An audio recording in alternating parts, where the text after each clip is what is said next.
Halo teman-teman sekalian, selamat datang dalam rangkaian PKKMB di Universitas Ciputra. Apa itu PKKMB? Pengenalan kehidupan kampus bagi mahasiswa baru. Nanti di dalamnya itu ada 3, ada yang namanya orientasi week ya yang kamu lagi lakukan sekarang, orientasi mahasiswa. Yang kedua itu ada pralatihan dasar kepemimpinan, dan yang ketiga nanti teman-teman juga akan mengikuti sebuah seminar tentang bagaimana tantangan yang dihadapi oleh milenial. Nah, pada hari ini perkenalkan, saya Ida Christine, saya sebagai kepala di Biro Mahasiswa dan Alumni. Jadi saya hari ini akan mempresentasikan tentang pengembangan program kemahasiswaan. Nah, sebelumnya saya akan memperkenalkan dulu teman-teman atau rekan-rekan saya yang ada di BMA.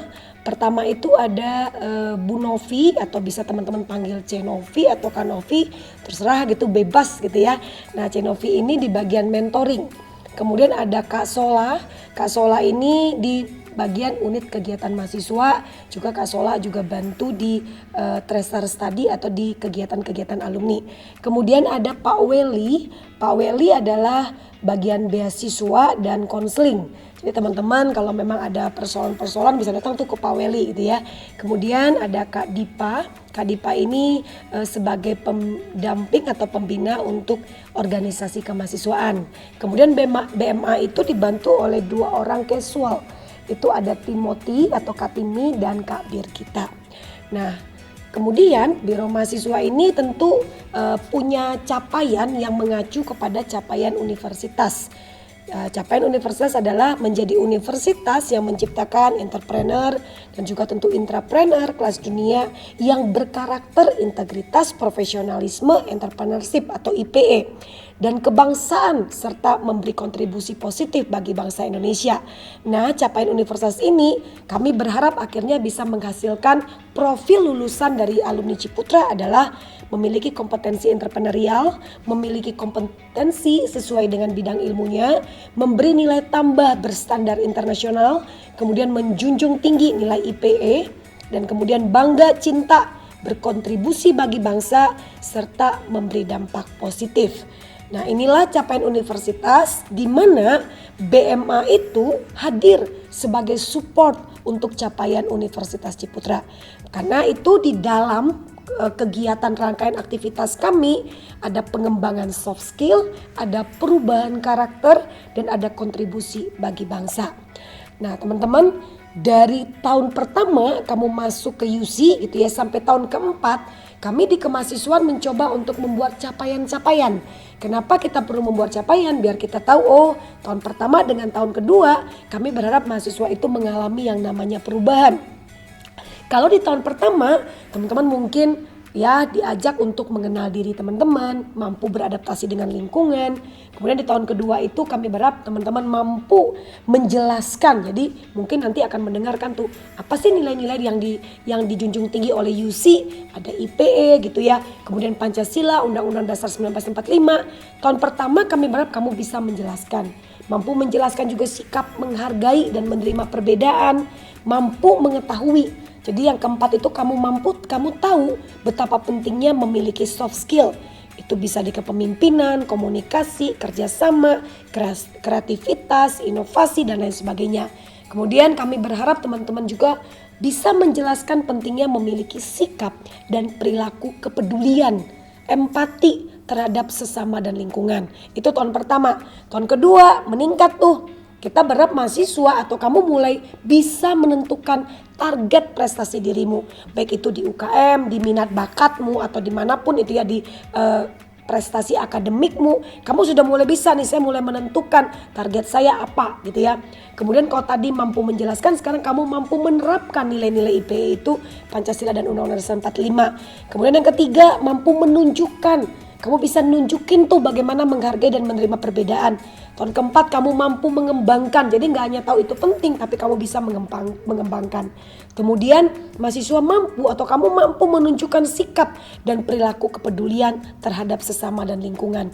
Itu di tahun kedua. Tahun ketiga ningkat lagi. Sebenarnya poin-poinnya gak terlalu berbeda. Cuma terjadi peningkatan saja. Tadi satu mampu kenal diri aja. Kedua mampu menentukan target. Ketiga mampu meningkatkan. Jadi nggak hanya nentuin nih, tapi mulai meningkatkan. Oh kemarin nomor 3, sekarang nomor 1 dah. Oh kemarin final, oh sekarang nomor 3 dah. Misalnya gitu ya, mampu meningkatkan target dalam prestasi diri. Mampu menghidupi, jadi tahun ketiga dengan harapan nggak hanya mampu menunjukin, tapi dihidupi. Nilai IPE, menghidupi sikap menghargai, mampu menghidupi bagaimana kita perlu mengembangkan soft skill kita yang tadi kepemimpinan lah, komunikasi lah, kerjasama lah dan lain-lain. Dan kemudian mampu menghidupi sikap dan perilaku peduli terhadap sekitar. Jadi tahun ketiga kamu menghidupi, tahun keempat kita naikin lagi. Targetnya dinaikin lagi apa? Mulai mampu mempengaruhi orang lain. Teman-teman, kita ingat bahwa hidup kita bukan hanya tentang kita, tapi bagaimana kita juga bisa membawa pengaruh dengan sekitar kita. Pemimpin yang hebat itu adalah pemimpin yang bisa mempengaruhi orang lain. Nah kemudian mahasiswa mampu nih yang kedua. Tadi cuma menghidupi, sekarang naik lagi menularkan nilai-nilai IP itu ke orang-orang di sekitar atau mungkin ke adik-adik kelas atau adik-adik tingkatmu. Kemudian mampu mempengaruhi, kan pengaruh tuh ya. Kita mulai mempengaruhi bagaimana mempengaruhi orang lain untuk menghargai dan menerima perbedaan. Mungkin kita lihat di sekitar kita ada yang gak terlalu menghargai perbedaan. Kita mempengaruhi mereka, yuk kita belajar menerima perbedaan itu. Kemudian secara soft skill yang sudah kamu miliki tadi, yang sudah kamu hidupi tadi, kami berharap selanjutnya mampu mengajarkan ke orang lain. Kemudian mahasiswa mampu menularkan sikap dan perilaku peduli itu terhadap sesama dan lingkungan. Dan memang ada perbedaan di tahun keempat yang tidak ada di tahun pertama, kedua, dan ketiga. Tahun keempat itu kami juga membuat capaian mahasiswa memiliki wawasan peluang karir sesuai dengan bidang keilmuannya. Jadi teman-teman 4 tahun itu tiap tahun BMA sudah merancang apa hal capaian-capaian yang akan kalian dapatkan jikalau kamu mengikuti seluruh rangkaian kegiatannya. Teman-teman tahu di tahun pertama ada kegiatan wajib yang harus kamu lakukan. Tapi tahun kedua, tahun ketiga, tahun keempat itu lebih ke arah pilihan. Kenapa? Kan udah jadi mahasiswa. Masa mahasiswa masih diatur lebih detail lagi? Harusnya sudah mulai bisa ngelihat, ini penting bagi saya mau ikut. Ini penting bagi saya, ini saya harus pilih. Saya harus terlibat di dalamnya untuk mengembangkan diri saya. Itu yang kami harapkan. Nah, layanan Biro Mahasiswa Alumni itu ada 3. Pertama adalah dalam organisasi dan pengembangan. Kedua, kesejahteraan dan kemasyarakatan. Dan yang ketiga adalah alumni. Saya bagi ya satu-satu. Pertama yang adalah organisasi dan pengembangan itu kita ada yang namanya, jadi kita mewadahi pengembangan kepemimpinan, pelatihan soft skill itu, pengembangan minat bakat itu dalam beberapa kegiatan yang kita miliki gitu ya. Teman-teman bisa bergabung dalam student council. Itu adalah sama BEM ya, kalau mungkin di kampus lain itu sama dengan Badan Eksekutif Mahasiswa. Kita juga punya Student Representative Board. Itu apa sih? Itu sama kayak DPM, Dewan Perwakilan Mahasiswa kalau di kampus lain. Kita punya Student Union, itu yang di bawah Prodi. Kalau tadi di bawah universitas, sekarang di bawah Prodi. Atau HIMA, Himpunan Mahasiswa, yang seringkali dipakai oleh beberapa kampus yang lainnya. Kemudian kita ada unit kegiatan mahasiswa. Itu baik kalian bisa mengembangkan dalam mungkin kan yang suka olahraga, kan yang suka seni, itu macam-macam. Kita punya 25 UKM loh teman-teman, walaupun semester depan karena kondisi saat ini memang banyak UKM yang harus off di semester ganjil ini, tapi semester genap ya semoga kita bisa mulai offline dan mulai seluruh rangkaian UKM ini bisa melakukan aktivitasnya. Kemudian kita juga punya kepanitiaan ad hoc gitu ya. Kepanitiaan kayak sekarang ini ya teman-teman, kalau lihat ada jadi panitia orientasi mahasiswa, mungkin nanti kepanitiaan di prodi masing-masing dan lain sebagainya. Kemudian ada kompetisi.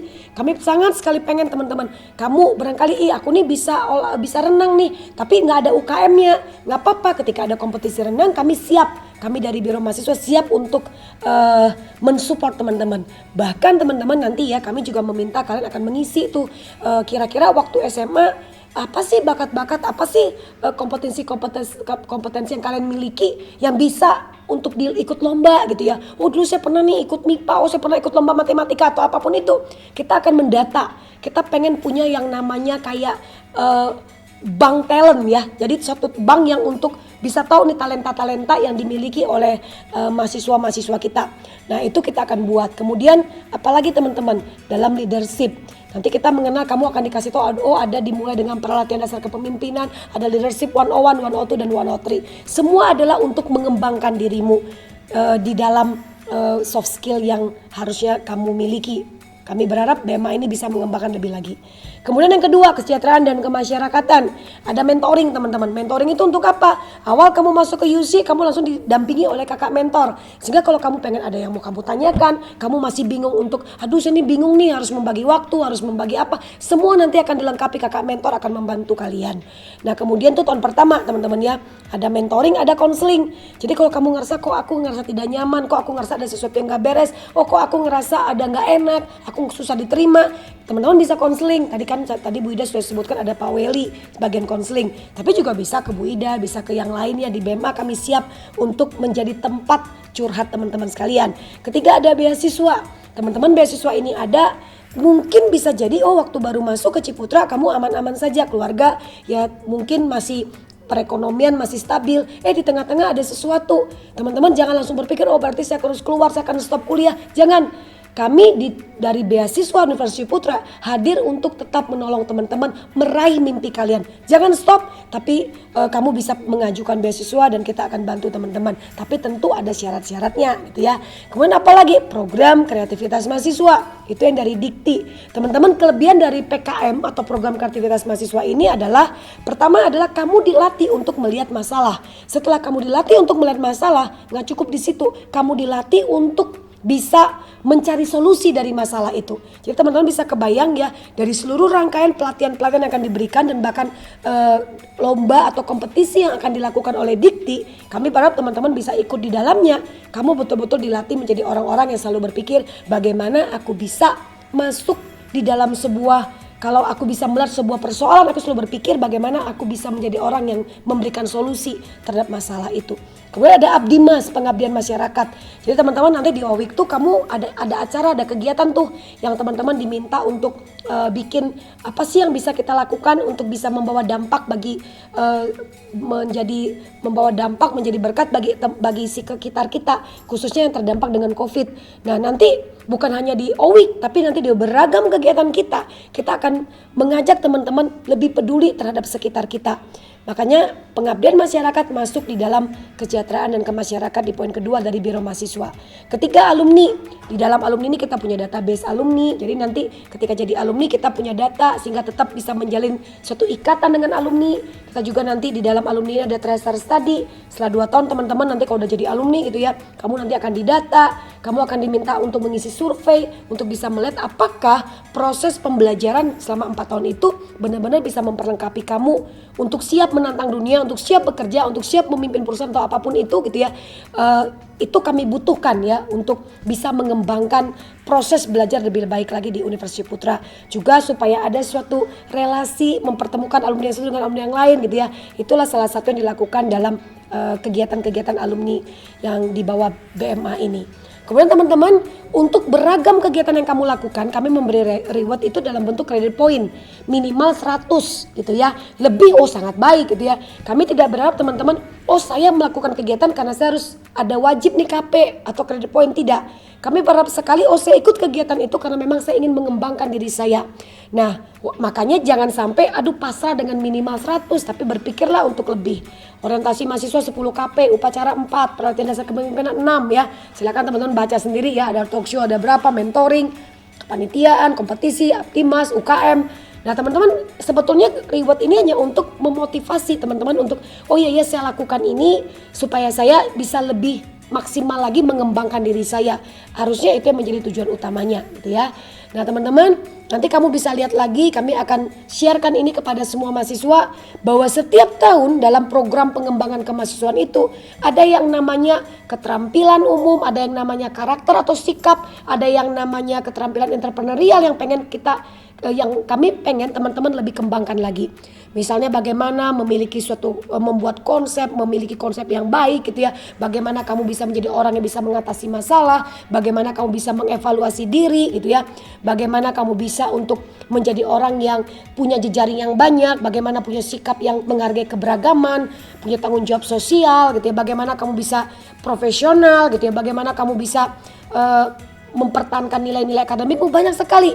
Bagaimana kamu juga bisa menjadi orang-orang yang memiliki suatu pemikiran, oh saya melakukan ini, saya belajar ini, tapi saya nggak akan berhenti. Yang nama belajar itu adalah belajar sepanjang hayat gitu ya. Semangat mencapai hasil. Jadi ketika kamu melakukan sesuatu, kamu punya target. Kenapa? Target itu yang akan menolong kamu untuk melakukan dengan serius apapun yang kamu kerjakan. Kamu diajar untuk bisa berkreasi, inovasi. Bagaimana orang yang tidak hanya kreatif dan inovatif gitu ya, tapi juga bagaimana menciptakan peluang dari ketika menghadapi masalah. Bagaimana kamu juga bisa berani mengambil resiko, memiliki integritas moral, itu banyak sekali. Kompetensi-kompetensi yang sudah kami buat ini, yang sudah kami rancang ini, itu semua akan ada, akan muncul dalam seluruh kegiatan yang kamu ikuti di kegiatan-kegiatan non akademik atau di kegiatan biro mahasiswa. Jadi dalam mentoring ada capaian, dalam UKM ada capaian, dalam kepanitiaan ada capaian, forum kebangsaan, leadership 101, 102, 103, peralatan dasar kepemimpinan, PKM, konseling gitu ya, kompetisi, beasiswa, semua teman-teman. Semua itu kami sudah atur bahwa pada waktu kamu mengikuti, oh saya melatih ini, oh pada waktu kamu ikuti saya melatih ini. Sehingga tiap semester kamu akan kita lakukan yang namanya evaluasi. Sehingga kamu tahu saya ikut UKM di semester awal waktu baru masuk, dengan sesudah akhir semester, saya belajar nih. Saya ingat sekali teman-temannya ada anak yang bahkan merasa kayak, oh iya ya aku tuh orangnya dulu gak bisa ngomong. Tapi setelah aku mengikuti banyak kegiatan, aku jadi berani ngomong di depan banyak orang. Nah kami berharap sekali, karena sekarang ini menurut saya bukan hanya indeks prestasi yang dibutuhkan pada waktu kamu bergabung di dunia kerja, waktu kamu masuk dalam dunia nyata itu teman-teman, kamu mau jadi mungkin melanjutkan usaha orang tua, atau kamu mulai startup, kamu bikin usaha sendiri, atau kamu bekerja sama orang lain. Indeks prestasi itu penting tapi gak satu-satunya. Bahkan kalau kita ngelihat beberapa survei gitu ya, ada yang mengatakan bahwa yang dilihat sekarang ini justru oleh perusahaan-perusahaan kemampuan komunikasi. Bagaimana orang itu berintegritas, bagaimana orang itu leadershipnya, itu dilihat teman-teman. Jadi kita di kegiatan-kegiatan biro mahasiswa, di kegiatan non akademik ini mencoba untuk mengasah itu semua. Itulah yang membuat kami berharap teman-teman bisa bergabung di dalamnya. Saya teman-teman ingin menceritakan salah seorang alumni kita gitu ya, yang pada waktu ngelamar di sebuah perusahaan, bagi saya itu sangat luar biasa. Dia bilang bahwa dia ngelamar itu ada 6.000 yang mendaftar, tapi yang diterima hanya sedikit gitu ya. Nggak nyampe, kayaknya nggak sampai 100 seingat saya. Nah tapi dia bingung, dari 6.000 itu ternyata dia diterima. Indeks prestasi dia kalau saya tidak salah ingat itu 3,6. Dan dia berpikir mungkin dalam ribuan orang itu masih banyak yang jauh lebih tinggi nilainya. Mungkin yang lebih hebat dari dia, dari kampus baik swasta ataupun negeri. Waktu dia masuk, dia akhirnya memutuskan untuk tanya ke HRD-nya. Dia tanya ke HRD-nya kenapa dia diterima. Dan dia begitu kaget ketika HRD-nya menjawab, tumpukan sertifikat. Jadi tumpukan sertifikat kegiatan-kegiatan non akademik itulah, kegiatan organisasi kemahasiswaan, kepanitiaan, pelatihan-pelatihan, workshop atau talk show yang diikuti, ternyata itulah yang membuat dia diterima, dia dipilih. Nah teman-teman, kalau kita melihat di sini adalah, iya ya dunia saat ini nggak cukup tuh cuma nilai yang di atas kertas, tapi juga dituntut bagaimana kamu menjadi orang-orang yang bisa memimpin, menjadi orang yang bisa ngomong, menjadi orang yang bisa mempengaruhi orang lain, menjadi orang yang betul-betul berkreativitas gitu ya. Bagaimana kamu juga jadi orang yang nggak kalah dengan menyerah dengan masalah, tapi justru menyelesaikan masalah, menciptakan peluang dari masalah. Dan saya ingin katakan itu akan kamu dapati pada waktu kamu mengikuti 4 tahun dalam rangkaian kegiatan di kemahasiswaan. Nah teman-teman, saya ingin akhiri ya pada hari ini ya, saya pengen sekali teman-teman mengingat bahwa jadilah orang yang kita merasa bahwa hidup kita itu penting pada waktu kita menjadi penting bagi orang lain.